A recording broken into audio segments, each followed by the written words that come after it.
Bonjour à tous, donc, je m'appelle Gaëlle Vermillac, je suis pédiatre diabétologue et aujourd'hui je vais vous parler donc, des nouvelles technologies dans le diabète de type 1. Donc, avant ça, je voulais faire un état des lieux des traitements chez les enfants. Donc ça, c'est les données en Allemagne, parce que c'est celles qui sont le plus facilement disponibles.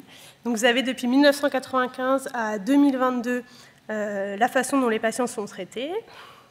Et ce qu'on voit, c'est qu'en 1995, on a 100% des enfants qui sont sous multi-injection avec des glycémies capillaires. Et puis actuellement, en 2022, on a 20% des enfants qui sont sous boucle fermée. C'est le rectangle vert clair tout en bas. Et au total, 68% des enfants qui sont traités par pompe à insuline, ce qui nous reste environ 30% des patients qui sont sous multi-injection.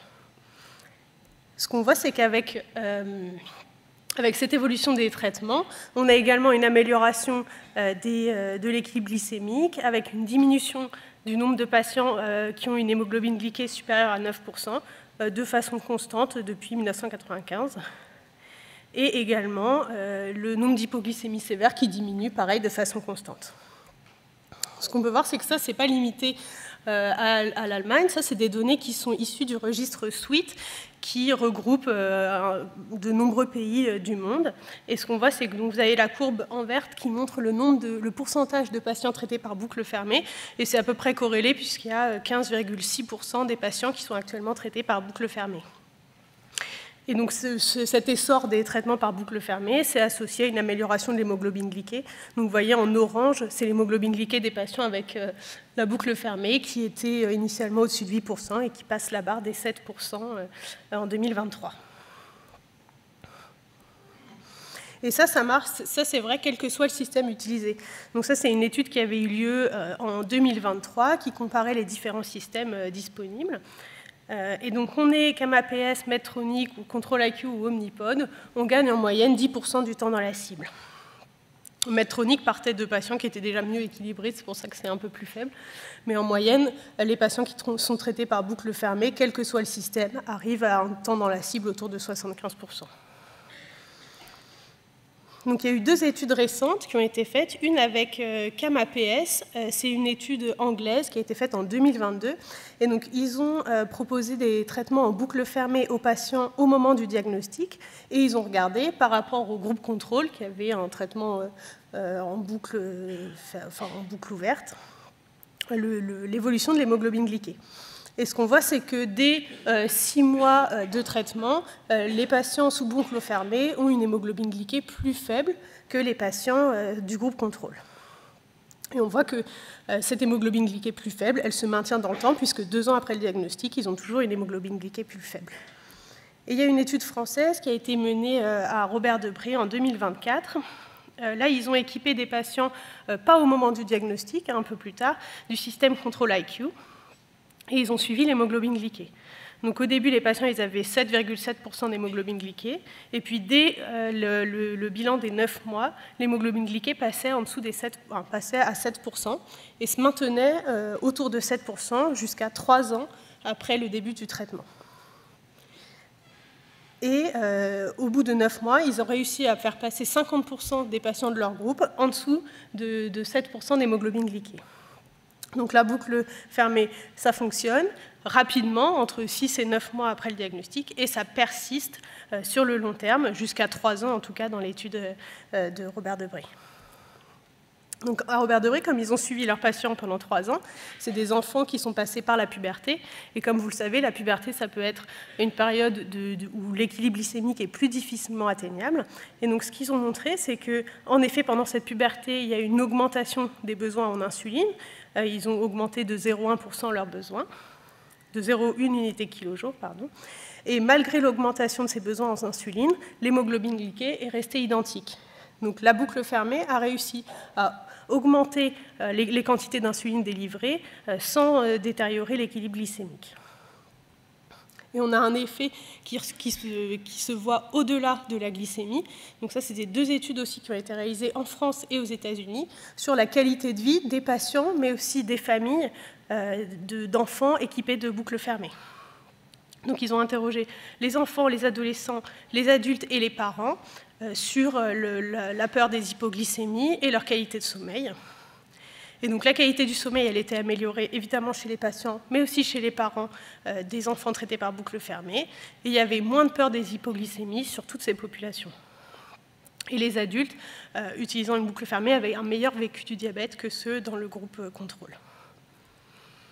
Donc finalement, la boucle fermée, elle va rendre les objectifs glycémiques atteignables en transformant ce qui était une variabilité glycémique en variabilité de délivrance de l'insuline, avec des profils qui sont adaptés, avec des débits d'insuline qui sont adaptés chaque heure et chaque jour. Donc, qu'est-ce qu'on a actuellement à proposer? Il y a 4 systèmes qui sont remboursés. La Medtronic 780 qui fonctionne avec le capteur de Medtronic. Celle-là, elle est disponible à partir de l'âge de 7 ans pour les enfants qui ont plus de 8 unités par jour. On a le système Tandem, Control-IQ, qui fonctionne avec le Dexcom. Celui-là, c'est à partir de 6 ans. Il faut peser plus de 25 kg, avoir plus de 10 unités par jour et une hémoglobine glyquée au-dessus de 8%. Il y a le système CAM-APS, qui lui est disponible pour les enfants à partir de 1 an, qui fonctionne aussi avec le Dexcom, et aussi qui peut être porté par les femmes enceintes. Et on a l'Omnipod 5 qui est disponible à partir de l'âge de 2 ans. Et donc la question ensuite s'est posée de est-ce que ce système, notamment la Medtronic 780, qui est disponible à partir de l'âge de 7 ans, est-ce qu'elle serait efficace chez les enfants plus jeunes? Donc ça, c'est une étude qui a été réalisée dans différents pays, Finlande, Italie, Slovénie et Royaume-Uni. Ils ont inclus 98 enfants qui avaient entre 2 et 6 ans, et ils ont regardé si l'algorithme de la 780 fonctionnait bien sur eux. Donc ils ont eu 2 groupes, un groupe contrôle qui était traité par une boucle Medtronic en boucle ouverte avec l'arrêt avant hypo, et un groupe avec la 780 en automode. Et ils ont regardé 3 mois après les résultats, notamment de temps dans la cible. Et donc ce qu'ils voient, c'est que le temps dans la cible passe de 58,3% dans le groupe contrôle à 68,3% dans le groupe boucle fermée, donc ils gagnent environ 10% de temps dans la cible, soit 2h30 par jour dans la cible. Et ce qu'on voit, c'est que cette amélioration, elle est encore plus présente sur le temps dans la cible resserrée, entre 70 et 140, ce qui est encore meilleur. Et tout ça sans augmenter le temps en hypoglycémie, bien sûr. Ils ont regardé également l'hémoglobine glyquée, et on voit que les patients passent de 7,6% à 7%, 3 mois après avoir mis la boucle fermée. Ils ont regardé ce que ça donnait sur le profil, et ce qu'ils voient, c'est que l'amélioration avec la 780 chez les tout-petits, c'est surtout sur la nuit. Ce que je vous ai entouré en rouge, c'est la nuit, de minuit à 7 h du matin. Et ce qu'on voit, c'est que ça descend la moyenne glycémique de la nuit autour de 110, sans hypoglycémie. Donc ils ont montré que le système, il avait l'air efficace, en tout cas chez les enfants de 2 à 6 ans, qui utilisent quand même au moins 6 unités par jour, sans quoi le système ne fonctionne pas bien. Il y a une amélioration des résultats glycémiques, plus de 10% de temps dans la cible, et une hémoglobine glyquée qui est diminuée de 0,6%. Et il y a une amélioration de la qualité du sommeil des parents, des aidants, et moins de peur d'hypoglycémie. Donc, je vais vous parler ensuite donc ça, c'était vraiment sur les boucles fermées. Et je vais vous parler ensuite des innovations technologiques qui sont en cours d'étude. Et notamment, on va commencer par les stylos connectés. Donc, les stylos connectés, si vous ne savez pas, la plupart du temps, c'est des capuchons ou des petits trucs qui s'adaptent sur le stylo jetable et qui vont les connecter à une application. Alors, ils ont différents objectifs, enfin ça dépend, je ne sais plus ce que je voulais dire. Différentes options, voilà, selon les besoins. Il peut y avoir des suivis de doses d'insuline, ça peut dire la dose d'insuline active, ça peut rappeler le bolus, il peut y avoir des alarmes si on fait une double dose. Ça peut dire qu'il faut changer la cartouche, etc. Le public cible, c'est plutôt les patients qui ne souhaitent pas de pompe à insuline ou, comme c'est quand même des dispositifs qui sont moins chers que les boucles fermées, dans certains pays où les soins sont payants, ça peut être une bonne alternative. Donc il y a 6 dispositifs qui sont actuellement disponibles en France. Donc, ils sont compatibles, il faut regarder selon ce qu'on utilise comme insuline, ils sont compatibles avec différents stylos. Soit c'est des stylos jetables, soit c'est le InPen, celui-là c'est des stylos rechargeables. Ils sont tous compatibles avec Apple ou Android. Et après, il faut choisir le modèle selon les options qui nous intéressent. Voilà. Ensuite, j'ai retrouvé pas mal d'études sur les capteurs de cétonémie, et donc je voulais revenir avec vous sur ça. Il y a eu une étude en 2017 qui demandait aux patients à quelle fréquence est-ce que vous recherchez les corps cétoniques en cas de nausées et vomissements. Donc ils ont demandé à différentes tranches d'âge.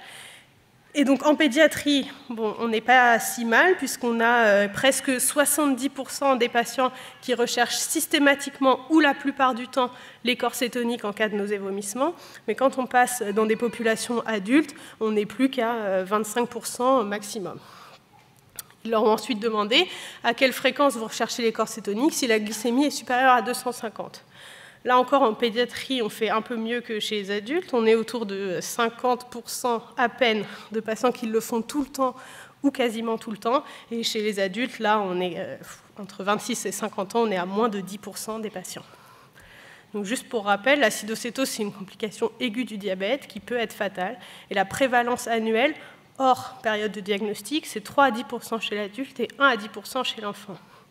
Et c'est dans ce contexte que Freestyle a développé, en train de développer, un capteur qui mesurerait en continu et la glycémie et la cétonémie. L'objectif, ce serait de mettre des alarmes qui préviendraient le patient quand la cétonémie passerait un seuil qu'on aurait déterminé. Donc ce capteur, il aurait a priori la taille du Freestyle Libre 3, et il y aurait des alarmes en plus de la glycémie pour la cétonémie. Bon, il n'y a pas de date de sortie, c'est en étude, mais les différentes études ont eu lieu en 2022 et 2023, donc à voir pour la réglementation. On a ensuite des laboratoires qui se posent sur les capteurs de glycémie pour les améliorer, et il y a Roche qui est en train de développer un capteur de glycémie en continu avec prédiction. Et donc ça, en fait, ça vous afficherait la glycémie à l'instant T, et au lieu de vous mettre une flèche de tendance pour les heures d'après, elle vous afficherait les 2 heures, la courbe supposée de la glycémie des 2 heures suivantes, avec évidemment une marge d'erreur, c'est ce que vous voyez là. Sur ça, elle se base sur l'heure, les bolus d'insuline, la quantité de glucides que vous avez ingérés, et elle prédit sur 2 heures l'évolution de la glycémie. Elle peut aussi prédire, le capteur peut aussi prédire les hypoglycémies. Ils nous disent, sur 30 minutes, ils peuvent prévoir s'il y a des hypos ou pas. Et pareil, la nuit, sur la nuit, ils prédiraient s'il y aurait des hypoglycémies ou pas. Donc là, pareil, on n'a pas de date de sortie, mais en tout cas, c'est ce qu'ils ont présenté au Congrès sur les dernières nouveautés. Et enfin, je voulais vous reparler donc, des dernières études qui ont lieu sur les full closed loop, donc les boucles complètement fermées qui limitent l'intervention du patient. Donc ça, c'est une des plus anciennes, entre guillemets, des études que j'ai trouvées, qui a eu lieu aux États-Unis en 2021. Donc, ils ont pris 15 adolescents et ils les ont traités pendant 46 heures avec un nouvel algorithme. Donc, c'est ce que vous voyez en rouge. En rouge, c'est le nouvel algorithme, et en bleu, c'est l'algorithme qu'ils utilisent habituellement dans leur boucle fermée. Et ils leur ont dit, vous faites vos repas. Donc, au début, ils ont eu une période où ils déclaraient les repas et une période où ils ne déclaraient pas les repas. Donc, la figure A, c'est quand tous les patients déclarent leurs repas. Et donc, on voit que l'algorithme rouge, le nouveau, fait aussi bien, a priori, que l'algorithme bleu. Et en B, vous avez la figure où les patients ne doivent pas déclarer leurs repas, avec la limite des repas inférieure à 62 grammes de glucides. Donc, ce n'est pas des repas, des gros repas. Et ce qu'on voit, c'est que l'algorithme rouge, qui est le nouveau, sans déclaration de repas, fonctionne mieux que l'algorithme bleu, puisque la glycémie, que vous voyez là, le trait rouge au milieu, dépasse à peine les 180 et redescend tout de suite dans la cible, tandis que le bleu, sans déclaration de repas, il va rester plus de 200 minutes au-dessus de 180. Donc ça, c'est déjà un premier pas pour se dire, possiblement, certains algorithmes seraient capables de réguler une glycémie sans déclaration de repas, dans la limite ici de 60 grammes de glucides. Et il y a eu une deuxième étude, celle-là très récente, en 2024, qui a eu lieu aux Pays-Bas. Donc là, c'était encore un peu différent, c'était une boucle fermée bihormonale, insuline et glucagon, et sans annonce de repas. Donc ils ont inclus, pareil, une centaine de patients, et ils les ont traités pendant 1 an avec cette boucle bihormonale sans annonce de repas. Et ce qu'on voit, c'est que tout à gauche, vous avez les temps dans la cible à l'initiation du traitement. Donc les patients avaient 55% du temps dans la cible. Et ce qu'on voit tout à droite, c'est 1 an après avoir été traités par cette pompe, ils ont 80,3% du temps dans la cible. Donc c'est des patients qui portent cette pompe bi-hormonale sans aucune déclaration de repas. On arrive à un temps dans la cible à 80%. Ils ont regardé également le temps dans la cible resserrée, entre 70 et 140. Et là, c'est pareil, on passe de 33% avant la boucle à 56,6% du temps dans cette cible resserrée, 70-140, sans augmentation et même avec une diminution du temps passé en hypoglycémie, qui passe de 2,31 à 1,36. Et point intéressant aussi, sans augmentation de poids, parce qu'on sait que parfois l'équilibre glycémique vient avec une prise de poids, ce qui n'est pas le cas ici. Les patients ont même perdu, parce qu'ils étaient à 83 kg en moyenne et ils ne sont plus qu'à 82. Donc ça a l'air de fonctionner. Il restait quand même quelques petites nuances. Donc la pompe, elle a 2 réservoirs, un avec l'insuline, un avec le glucagon, et du coup 2 cathéters. Et le réservoir avec le glucagon, il faut le changer tous les jours, parce que le glucagon, ce n'est pas stable. Donc il fallait changer le réservoir de glucagon tous les jours et le réservoir d'insuline tous les 3 jours. Mais en tout cas, pour l'instant, ça avait l'air de fonctionner et les patients ne déclaraient pas les repas. Donc la full closed loop, ça c'est l'objectif en tout cas des futurs systèmes, c'est de fonctionner sans l'intervention des utilisateurs. Essayer de fonctionner sans déclaration de repas et sans déclaration d'activité physique. Actuellement, l'ensemble des systèmes fonctionne mieux quand on annonce les repas, mais comme on voit, il y a des algorithmes qui sont prometteurs, en tout cas bientôt. Et il y a plusieurs études qui montrent quand même qu'il y a des temps dans la cible qui restent acceptables en cas d'oubli de bolus. Il y a des études qui sont encore en cours, notamment à Necker, sur des adolescents avec le système Diabeloop, où on a regardé quand ils déclaraient les repas et quand ils ne déclarent pas les repas. Et ça, on devrait avoir les résultats assez prochainement. Et puis, je voulais vous parler encore d'une autre nouveauté, c'est les pancréas artificiels à réseau neuronal. Donc ça, l'objectif, c'est d'intégrer un algorithme de boucle fermée dans un réseau neuronal. Et ensuite, le réseau neuronal, il va travailler et on regarde s'il fait aussi bien que les boucles fermées. Donc ça, c'était une étude aux États-Unis, pareil, en 2024. À gauche, c'est l'algorithme de boucle fermée qu'ils utilisent habituellement. Et à droite, c'est le réseau neuronal. Donc, ils ont pris 15 adultes et ils leur ont mis le système pendant 20 heures. Et ce qu'on voit, c'est que le réseau neuronal fait aussi bien que la boucle fermée. L'avantage du réseau neuronal, c'est qu'il a une grande flexibilité. En fait, on lui donne l'algorithme et lui, après, finalement, on ne sait pas trop ce qu'il en fait. Il a une très grande capacité d'apprentissage et il va vraiment se personnaliser encore plus aux patients. Donc, qu'est-ce qui manque finalement pour aller plus loin? Peut-être encore plus de simplicité dans le maniement des équipements, de l'interopérabilité entre les différents capteurs, les différents algorithmes et les différentes pompes, des alarmes occlusion, parce que finalement, avec tous ces algorithmes, il reste quand même parfois des problèmes techniques. Et puis de la personnalisation, de l'amélioration des algorithmes, de la gestion des repas avec ou sans annonce, et puis la gestion des alarmes qui parfois peut être difficile à vivre. Donc ce qu'on a vu, c'est que la boucle fermée, c'est une avancée quand même qui est formidable, mais ce n'est toujours pas une guérison.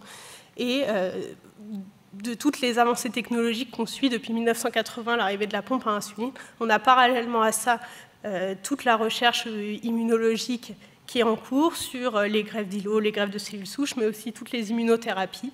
Et c'est cette recherche-là également qui va être indispensable. Voilà, merci.